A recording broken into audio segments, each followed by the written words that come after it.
Hello again, Andy with Handy Andy. And we're out today on a project that we actually did all the repairs for knock.com to come out and sell this house for the customer. The house looks beautiful. As you look around, it looks great. If you go back and look at the video from when we started, the house was just so beat. They hadn't done work on it in years.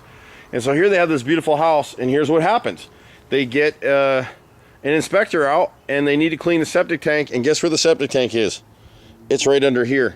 Whoever built this deck built it right over the septic tank, and you'd be surprised how often this comes up. It hasn't happened very often to us, but the septic tank people that we recommend are really good. You can ask us for their name and number. We've been using them for years, and they do great work. And so they came out and looked at this thing, and we're going to have to take down the deck from this section to these support posts right here. We may have to build a temporary support over this roof to keep it up. And so the back portion of the deck can stay in place, but this is going to have to come down. And it looks like they framed it in sections, but it's really hard to tell until we start pulling it apart. But we're going to start by just taking this section from the post. We're going to try and leave these two support posts in place, with the caveat that we may need to take them down depending on where they need to go to get this lid of the tank. So if you don't know anything about septic tanks, it's kind of like a big giant concrete box in the ground.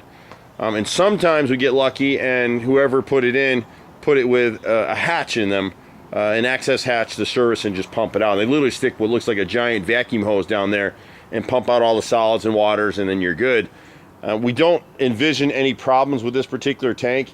It makes sense that the tank is up here because of the rest of the yard and the back levels away, but you would think they would have put it out over there. But that's probably where part of the field is for drainage. But it's literally underneath this deck. So hopefully we'll find there's an access hatch, and then when we rebuild the deck, which stinks because we just painted all this stuff, we'll create hopefully an access hatch above that we can just screw in place, so the next time they want to have the tank serviced, they can just pop that and go ahead and do it. So it'll take a little bit of work to do it. What we don't know in removing a deck like this is how much of this wood are we going to be able to salvage. Usually on something like this, you can plan for 25 to as much as 50% of the wood is going to have to be replaced. It just depends on how they put this whole thing together.